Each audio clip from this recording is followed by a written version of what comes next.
হয় ইতিমধ্যে আজি ভোট গ্ৰহণ প্ৰক্ৰিয়া প্ৰথম পৰ্যায়ৰ ভোট গ্ৰহণ প্ৰক্ৰিয়া 5টা সমষ্টিৰ ভিতৰত কোনপুৰ সমষ্টিটো আৰম্ভ হৈছে আৰু আমি বৰ্তমান উপস্থিত আছোঁ তেজপুৰৰ যি ঐতিহ্যমণ্ডিত পুৰণি বাণ থিয়েটাৰ এইটো হৈছে পুৰণি বাণ থিয়েটাৰৰ আদৰ্শ ভোট কেন্দ্ৰ হিচাপে ইয়াত স্থাপন কৰা হৈছে এই আদৰ্শ ভোট কেন্দ্ৰটো ইয়াতেই পদ্মনাথ গোহাঁই বৰুৱাই আৰম্ভ কৰিছিল আসাম বন্তি কাকতৰ আৰু ইয়াতে বৰ্তমান আহি উপস্থিত হৈছে আপৰ যিগৰাকী প্ৰাৰ্থী আপৰ প্ৰাৰ্থীগৰাকী আহি উপস্থিত হৈছে ঋষিৰাজ কন্দিন্য আৰু আমি ঋষিৰাজ কন্দিন্যই যিহেতু ভোটাধিকাৰ সাব্যস্ত কৰিব কিছু সময়ৰ পিছতে আৰু তেওঁ সপত্নীক ঋষিৰাজ আহি পেলাই ইয়াত উপস্থিত হৈছেহি ইতিমধ্যে প্ৰাৰ্থীগৰাকীয়ে যি সাধাৰণ জনতাৰ যি ভোটাৰ জনতা আছে সেই ভোটাৰ জনতাৰ সৈতে একেধৰণে প্ৰায় 15 মিনিটকৈ অধিক সময় তেওঁ ইতিমধ্যে তেওঁ শাৰী পাতি থিয় হৈ আছে তেওঁৰ পত্নী আহিছে আৰু গতিকে আমি ঋষিৰাজৰ পৰা জানিবলৈ চেষ্টা কৰিম প্ৰথম পৰ্যায়ত তেওঁ কিমান আশাবাদী আজি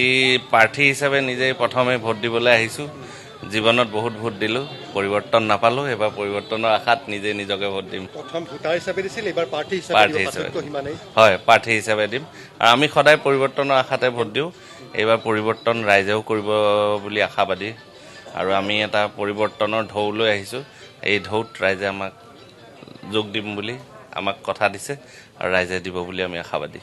ইতিমধ্যে তেজপুৰৰ বিধায়ক পৃথ্বীৰাজ ৰাভাও আহিছে আপোনাক আশীৰ্বাদ দিলে মোৰ দাদা আহিছে পত্নী আহিছে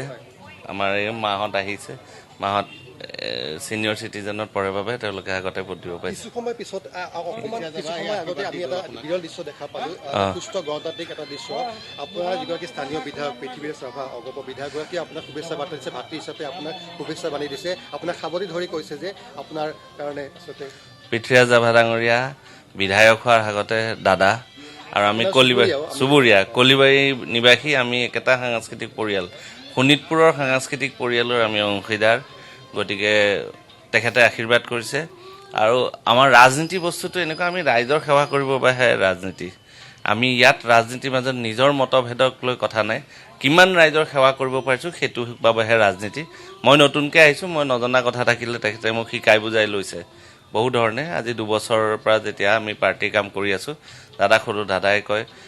কাম এনেকৈ হয় তেখেত কিহৰ কাৰণে এক্সপিৰিয়েঞ্চ এটা আছে আৰু আমি নাজানা কথাখিনি তেখেতক সোধোঁ বাকী আমি ৰাইজৰ কাম কৰি গৈছোঁ ৰাইজে কি ধৰণে হ'ল কলাগুৰুৰ পুত্ৰ